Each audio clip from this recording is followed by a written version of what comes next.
Hey, I'm CJ Farley, author of the new novel, Who Knows You by Heart. Welcome to Beyond the Page, a panel about great books that also feature imaginary books inside of them.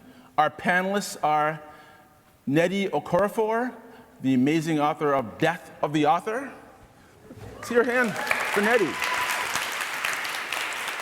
Lincoln Michel, the incredible author of Metallic Realms.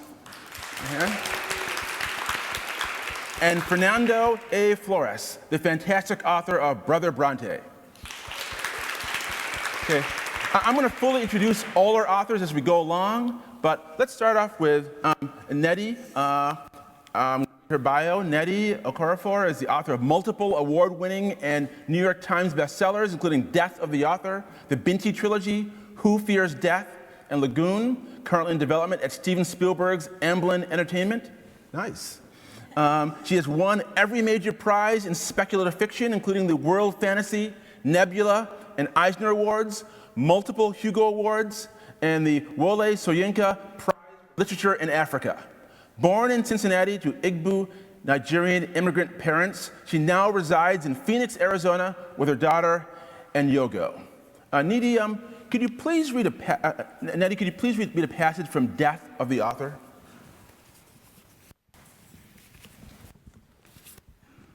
Just a short thing, right? Yeah, okay. 1 minute. Okay. Want to go? Well, I'm gonna read about a minute. Hold on.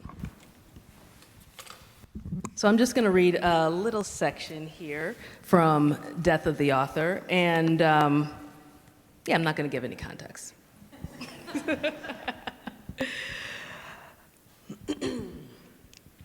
We Humes reveled in stories. We recited to each other the greatest and the worst.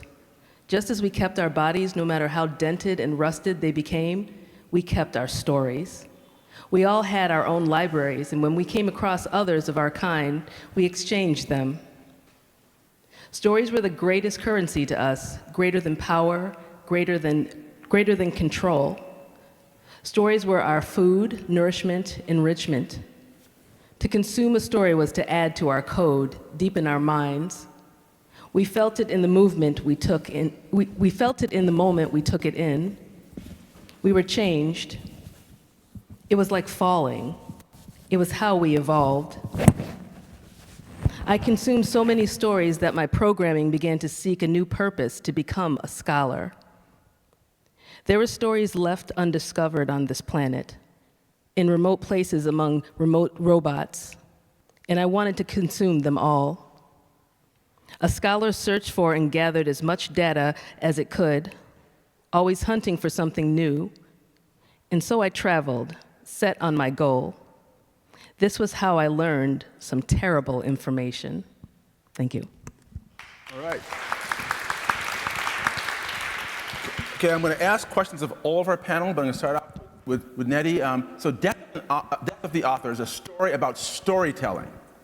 Do you think artificial intelligence will be able to write novels better than humans anytime soon? And what is special, if anything, about human creativity? So we're going to just start in. We're starting big. We're starting with a big swing. That's right. Okay. Okay, the first one, will AI be able to write as well as human beings? That's your question. Yeah. I mean, when they're sentient, yeah.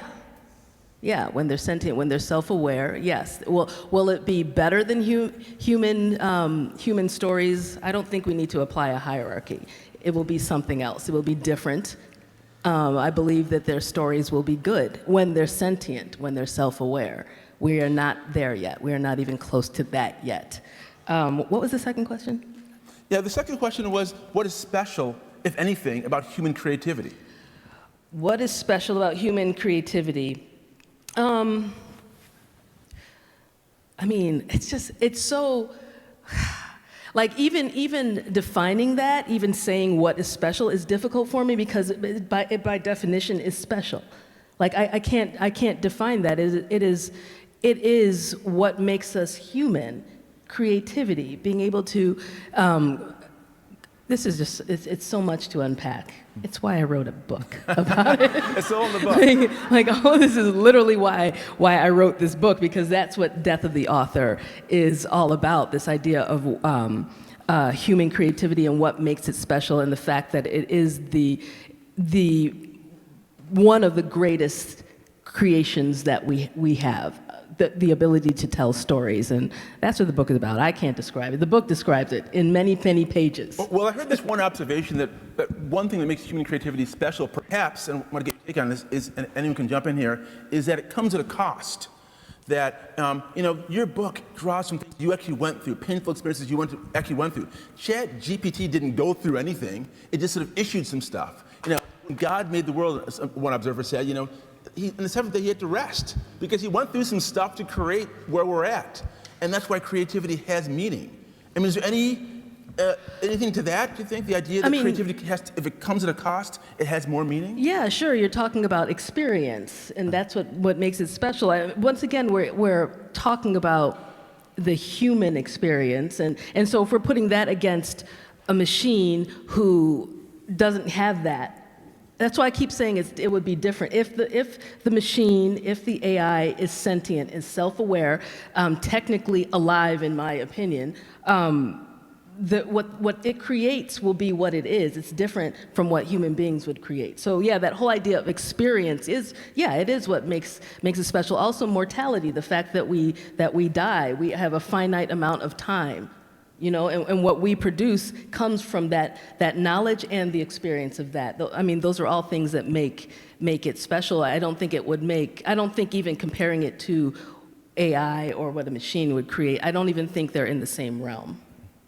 Right, so I want to get to Lincoln next. Lincoln Michel, his newest novel is Metallic Realms, Atria Books. He is also the author of the story collection Upright Beasts from Coffee House Press, and the novel The Body Scout from Orbit, which was named one of the 10 best SFF books of 2021 by the New York Times, and one of the 50 best science fiction books of all time by Esquire. Oh my gosh, of all time. Wow. He is the co-editor of the anthologies Tiny Crimes and Tiny Nightmares. His fiction appears in the Paris Review, Granta, McSweeney's, The Baffler, and Lightspeed, and he writes the popular weekly newsletter Countercraft. Okay, Lincoln, let's hear your 1 minute. Yeah, thank you, everyone. Wait, is this on? Yes. Thank you, everyone, for coming out. I will just give a slight bit of context, which is to say this novel is about a science fiction writing collective that write a kind of space opera type series, and it is narrated by a somewhat delusional hanger-on friend who considers himself the scholar of their work. So I'll just read some from the beginning. Dear reader, gird yourself. These pages aren't mere paper, but a portal to arguably one of the greatest achievements in science fiction imagination of the 21st century in any subgenre, language, or artistic medium. As a fan, I quake with jealousy. I wish that I, too, were freshly encountering the manifold wonders of the Star Rock Chronicles. I'm going to skip just a slight bit. As your intrepid editor and Star Rock whisperer, I'll confess I occasionally ponder how my life might have differed if I'd never discovered the Star Rock Chronicles. Likely, I'd have finished law school. There'd be no possible warrant for my arrest. I might have a steady job, a mortgage, a loving partner, the patter of pajamaed feet running up the stairs of my 2-story suburban home. I pivot in my ergonomic office chair to see a young boy and girl in matching striped jammies rush to hug my legs and then look up with wide-eyed cherub faces that say, "Daddy, we love you. Daddy, you are special. Daddy, you are our universe."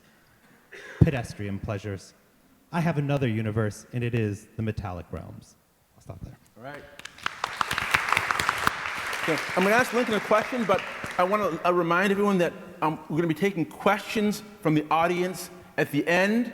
If you do have a question, I want you to write it down on an index card.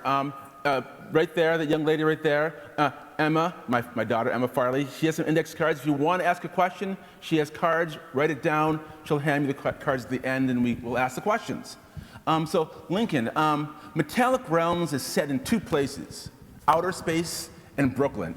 What about Brooklyn inspires you? And in what ways does it help or hurt a writer to anchor themselves in a specific place? Yeah, well, I mean, I will say that I grew up in a somewhat ruralish area of Virginia, and I always wanted to come to the big city. And so I've made it here, I guess. I've been here a little while. And I do love New York. I think New York is fascinating, bizarre, and horrible, and all of those things all together. And, you know, I think you cannot help but be somewhat inspired by the place you are in. I would also say that my book is, I wanted to play around with the idea of autofiction in a somewhat distorted funhouse mirror way. And so my name is Lincoln Michel, and the narrator of my book is named Michael Lincoln, which is, I get that name, people think that that's my name a lot, that I've like written it backwards or something. And so I was just drawing a lot from my own life while writing the book. But I'm sure if I lived in a different city, you know, it would be set somewhere else. You know. I'm not going to be too much of a New York supremacist, but I guess I can at the Brooklyn Book Festival, Yeah, of right? course, Yeah, right? I would never write a book anywhere else. Brooklyn goes hard, right? All right, so next is Fernando Flores. Fernando A. Flores was born in Reynosa, Tamaulipas, Mexico, and grew up in South Texas. He's the author of the short story collections Death to the Bullshit Artists of South Texas and Valley-esque, and the novel Tears of the Truffle Pig, which was long listed for the Center for Fiction First Novel Prize and named a Best Book of 2019 by Tor.com. Brother Brontë is his latest novel. Flores' fiction has appeared in the Los Angeles Review of Books Quarterly, American Short Fiction, Plowshares, Freeze, Porterhouse Review, and elsewhere. He lives in Austin, Texas. Fernando, could you please read a passage from Brother Brontë? I will. Thank you so much. Thank you, everybody, for showing up, and thank you for having us for the Brooklyn Book Festival, and to my co-panelists, thank you so much. No context here, all right? This is part of, the novel is divided into 3 books, and this is part of the 3rd book. During what was destined to be her final shift as a worker mother, Bettina obsessed over the climax of Ghosts in the Zapotec sphericals.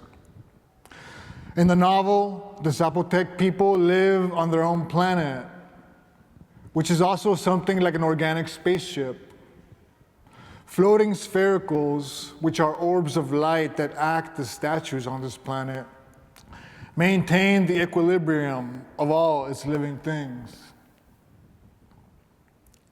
One day, the orbs become haunted by an imbalance within time and space that veers the planet off its natural course. During a debate between the genderless leaders, the Zapotec people are introduced to an idea by the only one of the elders who remained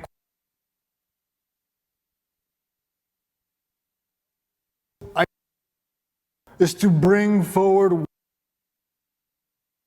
specific person who lives a specific life in a specific time and place, and then present to this person the dilemma of the haunted sphericals.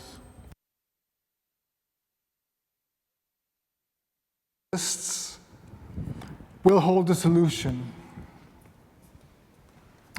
When the other leaders ask who this person could be, everyone is surprised to hear the name of an earthling.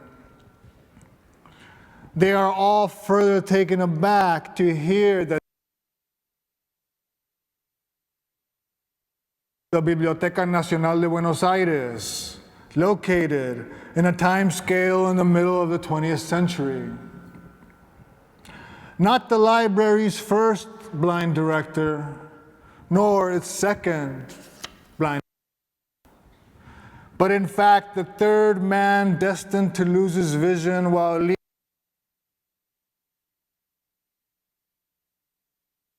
In the novel, this 3rd blind director is referred to as the man whose name we shall not speak. Immediately, the Zapotecs summoned their most astute, trustworthy tracker to pierce time-space continuum and bring this human to save their haunted sphericals and the grieved planet.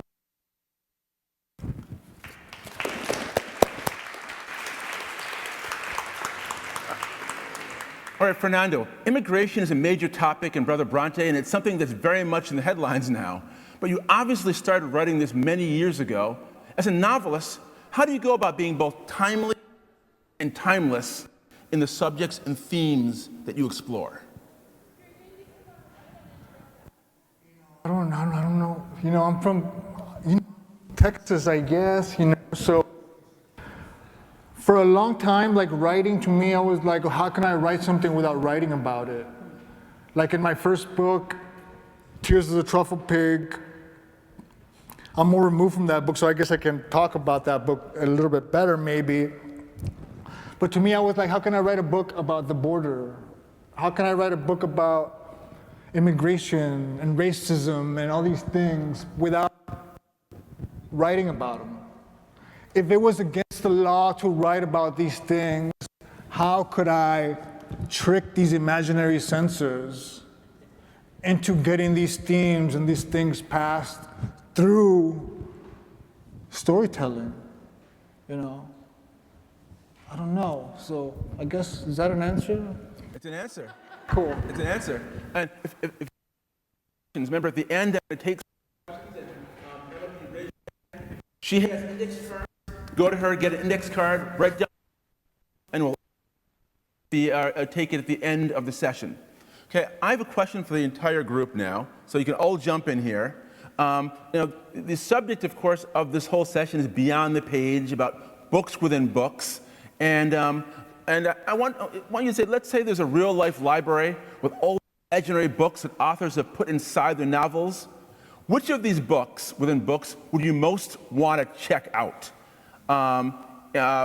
Station 11 by Miranda Carroll, that's from Station 11. Anyone read Station 11 and read that? The Theory and Practice of Oligarchical Collectivism by Emmanuel Goldstein from 1984 by George Orwell. An Imperial Affliction by Peter Van Houten from The Fault in Our Stars. Or Earthseed, The Books of the Living by Lauren Alamina. From The Parable of the Sower, by Octavia E. Butler. Any of those books appeal to you? Which would you check out if you had to check out an imaginary book? You know, that last one.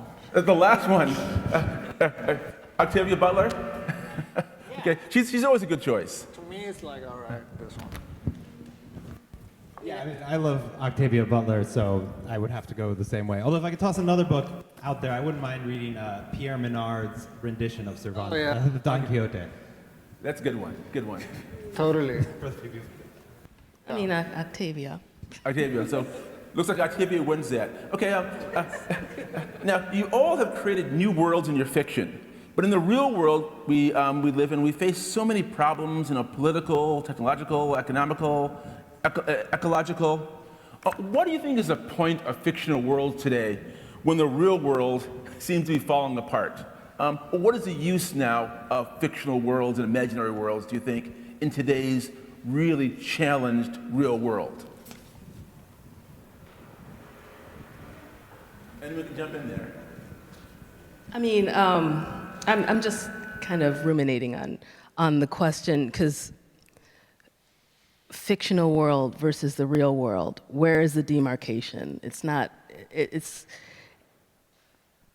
we partially live online in our phones, on social media, and then, so I don't know, like,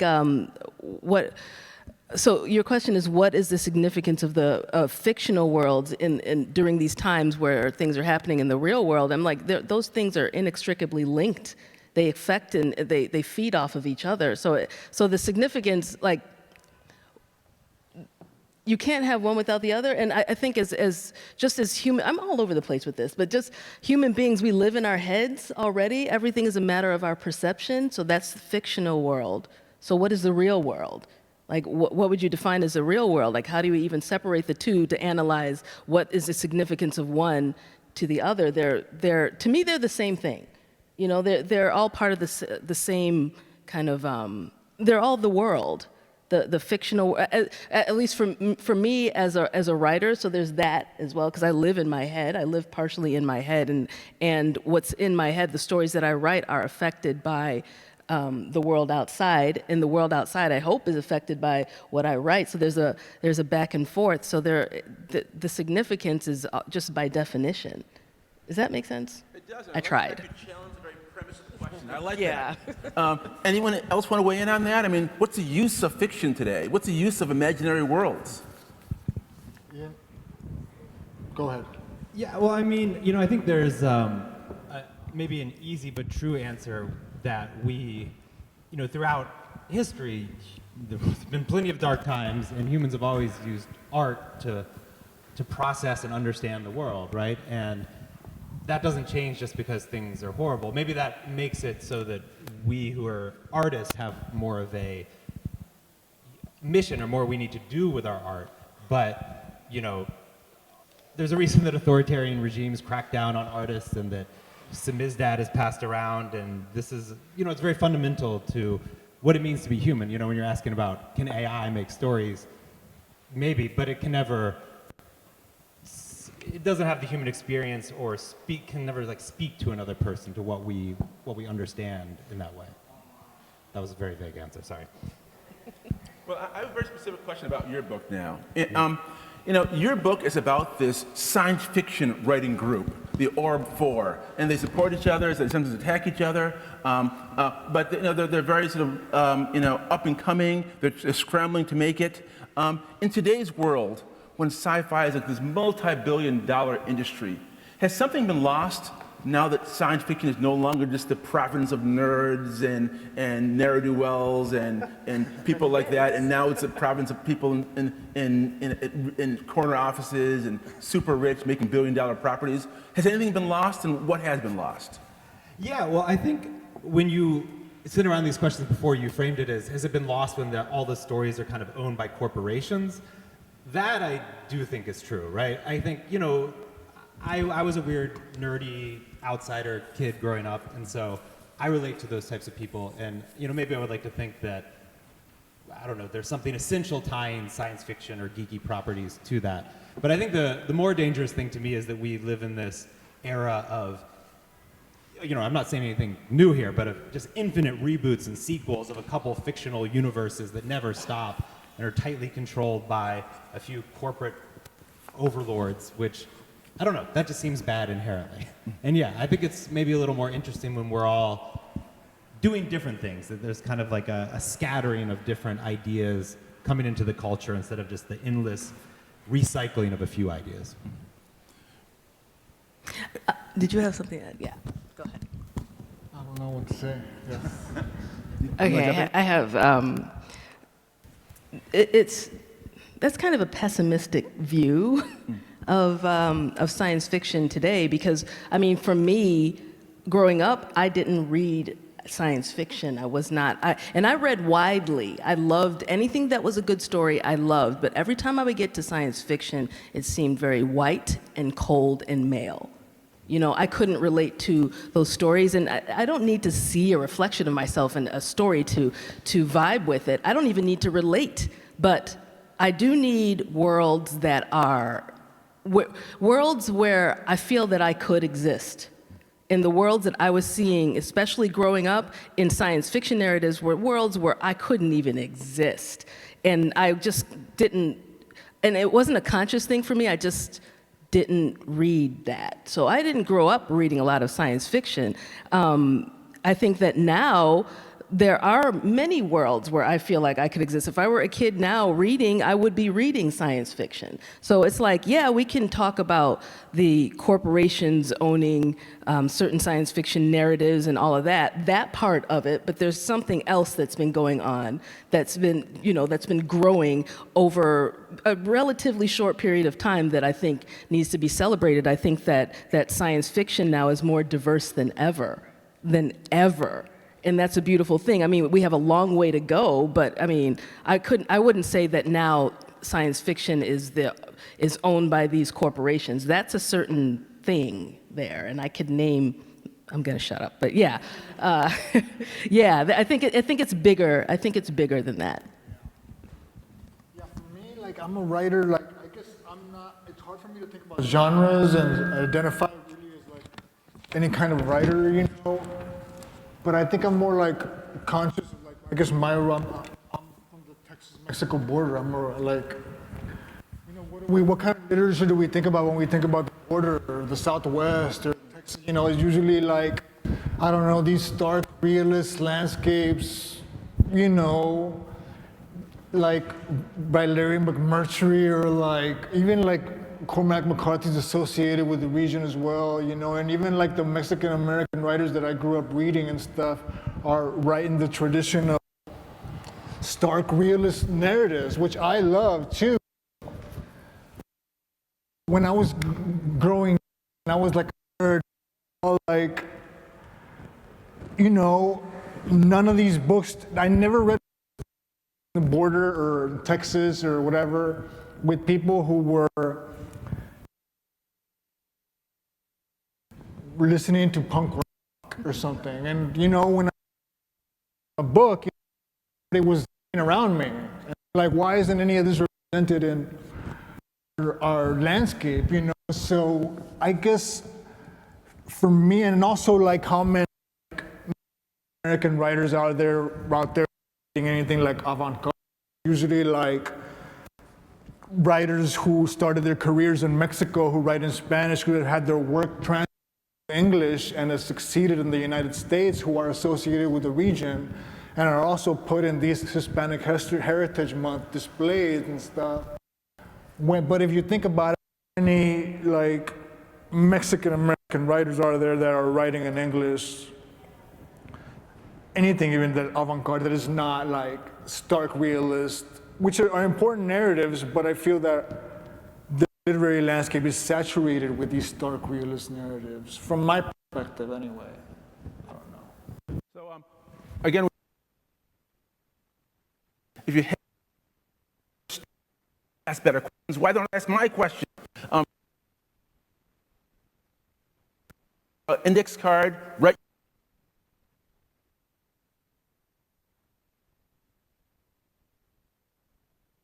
Card, write it down. Nnedi, I have another follow-up question for you. Could you, we were talking about science fiction as a genre, but your book kind of bridges two genres because it's two different narratives. There's a narrative of a writer, an aspiring writer, and then there's a narrative of this robot trying to find itself in a post-human world. And so that first narrative of the human writer, that's very real.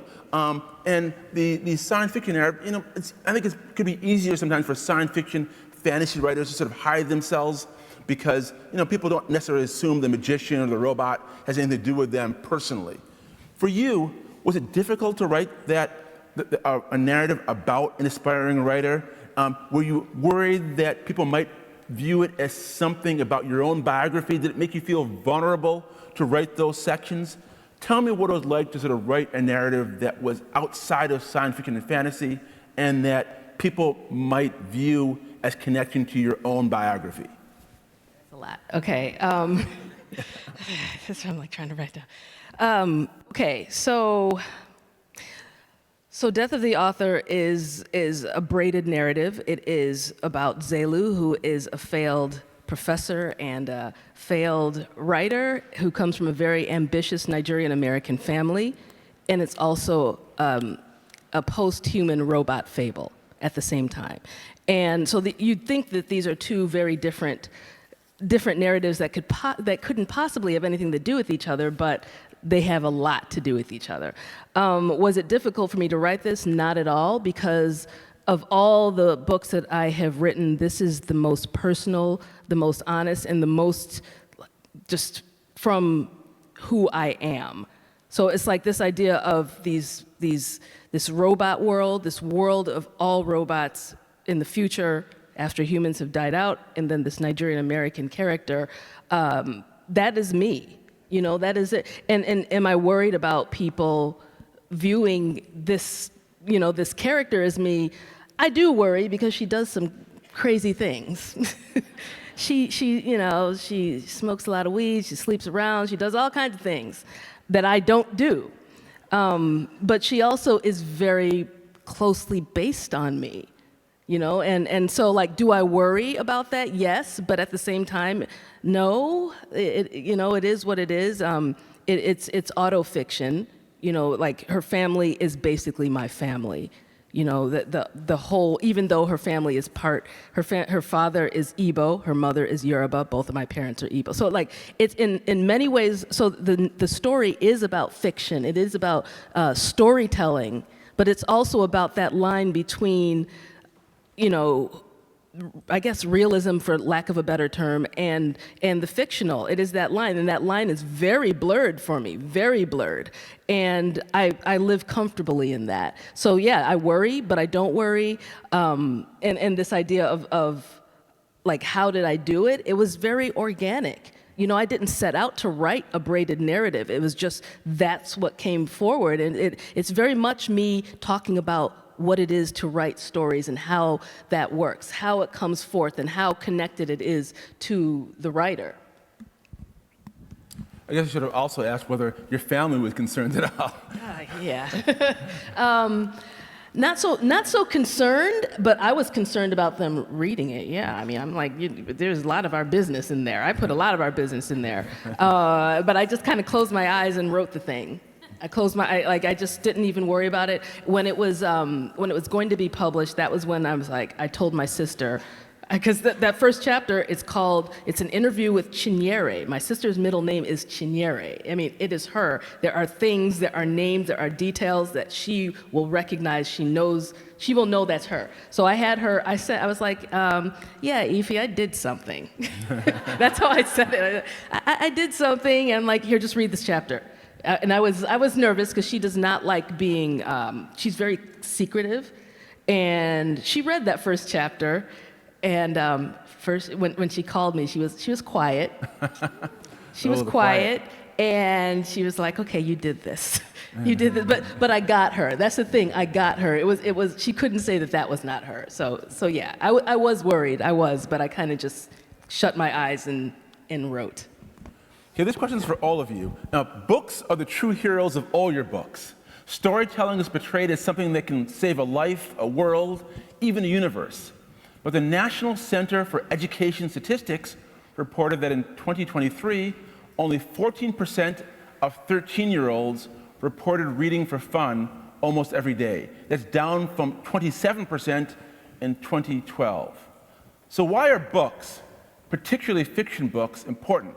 And what can be done to encourage people, especially young people, to read more books, given the numbers are falling? I ask the question because science fiction is often a good entree point to getting young people to read, and so jump in, Fernando. Well, I was just gonna share an anecdote. I'm a bookseller. I've been a bookseller in Austin for 11 years. And about 8 months ago or so, you know, this big vehicle pulled up, full of teenagers or whatever, but nobody got off. Only one young 15, 16 year old. And he walked into. I never seen him. He walked into the bookstore, went to the fiction section, and bought a copy. Grabbed a copy of the recognition. Paid for it, got in the car, and that car went away. And I was like, wow, you know, people talk about that people aren't reading, but you know, as long as there's that one person, that one kid that is grabbing a copy of the recognitions, a book like that, I was like, you know what? All these opinion pieces, whatever, can go to hell or whatever the hell. I've seen this kind of shit. So you can't convince me that 30% or whatever.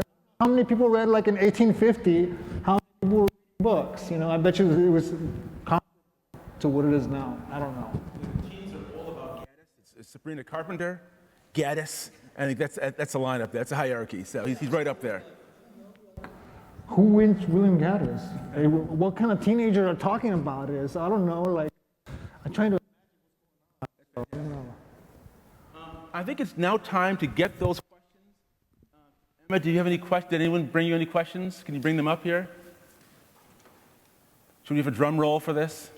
Here we go. We're going to see if the audience questions, the crowdsourced questions are better than the questions that I was asking. Probably. All right. And feel free to raise your hand if this is your question. Okay, this is for everyone. In writing or revising, do you ever get lost within the story, in the story, in the story? So this is a question with a lot of levels. So in writing or revising your books, do you ever get lost within the story, in the story, in the story? Kind of like an Inception, I guess, a little bit. So anyone want to jump in there? I will say that, like, no, I don't get lost at all, which is, I know that sounds weird, but like, an Inception is something I think about a lot. There's my book, well, that, and then going in and deeper, my book, Akata Woman, the third one, I was thinking a lot, about Inception. Because in that story, they go deeper and deeper and deeper into a world. So yeah, that idea has been in my, that lives rent free in my mind. But yeah, this idea of losing my way, I don't have that problem. And sometimes when I think about it, I don't know how. And I think it goes for me, it goes back to when I was working on my PhD. At one point, when I was doing my exams, I was reading 4 novels at the same time. And they were all different. And I was able to juggle them in my mind. And I remember thinking, how am I able to do this? They were not bleeding into each other. They were all separate. And I just think our brains are able to do a lot more than we think they can. And so, like, when I was writing Death of the Author, I did not intend to do a braided narrative. I don't do that. I don't outline. I'm a pantser. I sit down and I just start writing. I'm not into like highly structured narratives. But then I found myself doing that. I found myself writing 2 books at the same time, and I did not know where they were going. I did not know how they were related. A lot of the things that were happening where you can see how they're kind of bleeding into each other, that wasn't intentional. It just happened. And I was able to, and I just kept thinking about, like, oh my God, I'm writing 2 books at the same time. What the heck is this? Like, what is this? I don't understand this. But then I thought back to when I was reading those 4 books. Reading and writing to me are very linked, very linked. So then I thought back to when I was reading those 4 books at the same time during my PhD. I'm like, I could do that, so I can do this. And so then I just relaxed and I let it flow and I didn't worry. I'm like, at no point was I like, what if these things don't work? Like, what if they just start becoming the same story? If they did, then let that happen. I don't worry a lot about where things are going. I just let them go, and they always find their way. Yeah, I feel like it's kind of like a paradox for me, where I also could like work on a bunch of projects at the same time, and so you don't want to get lost in that sense, right? But at the same time, you want to get lost into the world you're writing, whatever it is, and like, commit fully to that, even if it's a story within a story within a story. So it's like some kind of balance of tricking yourself into getting lost and then, finding the exit when you need to. I don't think I have anything to add. Thank you. That says it all. Okay. Can you please, this is from the audience, could you please share a science fiction book or series that you recommend we read? And they have a caveat here, cannot be your own book. So it's very interesting, a little interesting caveat there. So recommend something, but not your own book. I'm going to kick things off. I'm going to recommend Tomorrow and Tomorrow and Tomorrow by Gabrielle Zavine. I'm sorry. It's a fantastic book about the video game industry, but it takes it seriously, as it should be. And it's a love story, and it's a story about friendship. Really strong book. I highly recommend reading Gabrielle Zavine's Tomorrow and Tomorrow and Tomorrow. I always black out when, like, what are books? When somebody asks me, like, so I'm like, oh, I don't know what is, I have no idea. I don't know. Well, I would recommend Brother Brontë. That's a good one, too. I mean, check that one out. Yeah, I was going to say the other panelist book. But also, well, you mentioned Octavia Butler before, and she has a million great books, and I feel like everyone is mostly familiar with Kindred and Parable of the Sower, which are amazing. But I would also recommend Wild Seed, which is... You guys are just saying everything. Yeah, go ahead. Oh, and one other one, a book that I reread recently that I thought felt prescient to the moment is The Memory Police by Yoko Ogawa, which is a Japanese novel that... Yeah. I just read that recently too. It's good and weird and about authoritarian regimes erasing people's memories. So you've got your work cut out for you with all those books. I've Nnedi? already mentioned all my books, so we're good. Well, I would also highly recommend Death of the Author and also Metallic Dreams. These are all great books. You can't go wrong with the books from this panel. So another question, this is actually for Nnedi, but all of you can jump in here. Why is it important to you to leave the ending of the book ambiguous? There's a question from the audience. Why is it important to leave the ending of the book ambiguous? I think you all have some ambiguity at the ends of all of your books, not just hers. So you can all speak to that idea when you leave a reader with a little bit of a question about what's happening or what's going to happen next, or why do authors do that? And just let us know. I think for me it's like an image, like you moving towards an image, and at least me, like I didn't know how the book was going to end maybe until like 50, 60 pages away from when I was writing it. And it was just like an image I was moving towards, and it's interpreting that image, and sometimes, I don't know. So the image, where does that image come from? Does it come to you in a dream? Sort of. I had this vision of like a rattlesnake jumping through a lasso, and I was like, Okay, hold on. So how and when did you have that image? exactly, I was like, how, why? And I couldn't fight it. I was like, what is this? And I'm like, I can't come up with anything else. Like, this is what the ending is. It's telling me what it is. And I gotta just interpret that. I gotta be like, what is it? I can't. Otherwise, I feel like a writer. Every time I feel like a writer, I stop writing. Every time I'm like, I start really thinking about technical details, I have to withdraw from what I'm doing because I'm being a writer and I'm crafting, and I can't do that when I'm writing. That's for my later brain, for my revision brain. But when I'm writing, I have to like black out in a way and have to get there, you know? What's the follow-up? I once heard George R. R. Martin say that there are two kinds of writers. There's architects and they're gardeners. And the architects plan the blueprint, they know where they're going. Gardeners kind of like, they clip things as they go along. Nnedi, what kind of writer are you? You talked about before you don't really like outlining. I mean, I'm a pantser, so I fly by the seat of my pants. Okay. Like I don't know what's going to happen when I sit down to write. I don't know, and then I just start, and then I go with whatever comes forth, and I don't worry about it. And that's come from many years of writing, where the not worrying part. Because initially I was like, I had a lot of worry, but I don't worry about it. And I did want to answer the ambiguous question thing. We're talking about Death of the Author, right? Yes. Yeah, you thought that ending was ambiguous? It wasn't. Not to me. Anyone want to raise their hand and hold up to the question? Any follow-up? Yeah, okay. Yeah, I knew exactly what was happening at that ending. Like to me, that ending is not ambiguous. It is not. It's like I don't like ambiguous endings, which is funny. I don't like ambiguous endings. I like to know what happened. Like the ending of the film Pan's Labyrinth still haunts me. Like I can't. I'd like to know. I need to know. So yeah, with Death of the Author, I know exactly what happened at the end. I thought it was clear, but maybe I wasn't. To me, like, even though like it sounds kind of like, it sounds, I don't know, like I think that it's not ambiguous to me, the ending. I'm like, to me that's like a solid ending. I don't know, like, at least to me, like, whenever I hear like interpretations that way, I have to accept it and be like, okay, yeah, I guess it could be.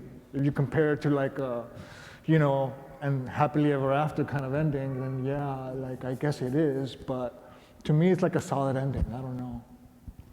But is the author always right? Isn't it sometimes the readers see things maybe you didn't even see because your subconscious was driving things, and maybe they see ambiguities and different conclusions and that maybe you didn't know you put in there, and now you can take credit for it.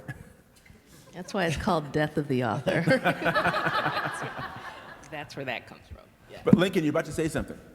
Oh yeah, I mean, I agree with that. I was always very influenced by the surrealists who, have this idea that they can take their own personal weird imagery from dreams or whatever else, but you can interpret it how you want, right? They're not going to give you the straight meaning.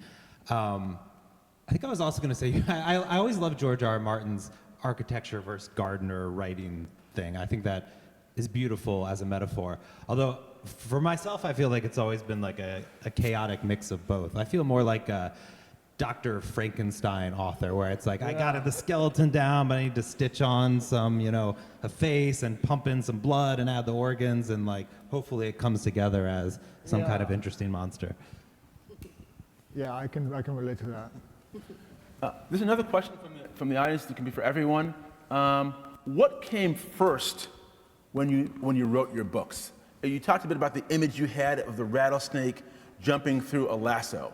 Yeah. Was that the first image that came to you? I writing think the book? The first image for me, like in my book, there's a place called the Big Tex Fish Cannery, which is this privatized kind of fish cannery where all the unemployed mothers living in Three Rivers, this town, have to work at the fish cannery.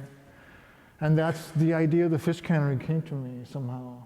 I think I read a Raymond Carver short story, and I think in the short story his daughter worked at a fish cannery, and the way he talked about it, his daughter working at a fish cannery, sounded like she was like imprisoned in that, and I was like, what is? So that never left me, and with all the things going on in Texas, it just became like the natural kind of thing that developed in my story. So that was the image or the thing that kind of started the whole engine of the narrative for me. I don't know. Any other first images? What was the first image that came to you, the first thing that put you on the path to completing Death of the Author? Yeah, the first thing that came was the first, which often isn't because I don't write linearly, but the first scene where, and it was from, I knew it was from the point of view that was not of my main character.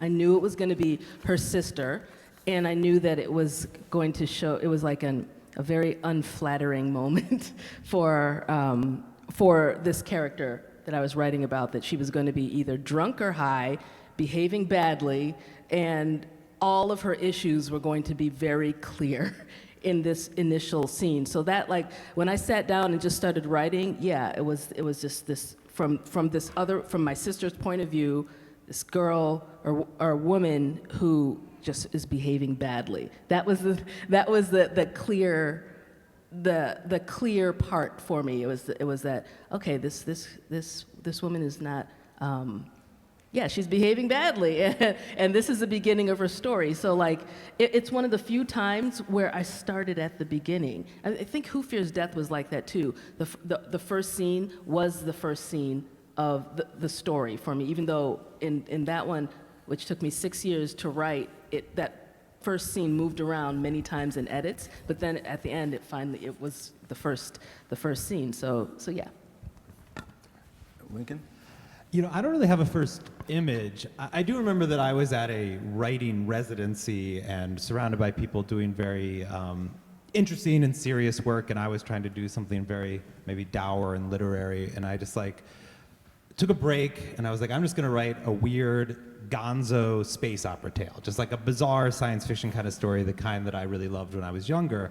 And I just had a lot of fun doing that, and I published that actually as a story under my own name.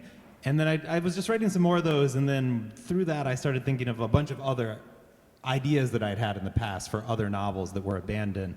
And I won't bore everyone detailing these abandoned projects, but it really was a Frankenstein kind of process where I was like, oh, I can take the structure from that book that I never wrote, and I take the narrator from this book I never wrote, and jumble it together, and something will come alive. I want to thank the Brooklyn Book Festival, the audience, and all our panelists. Nnedi Okorafor, author of Death of the Author. Michel, author of Metallic Realms. Fernando A. Brontë. And of course, I'm CJ Farley, author of this book, Who Knows You by Heart. Thank you for coming. I appreciate it. Thanks to the panelists. Thanks.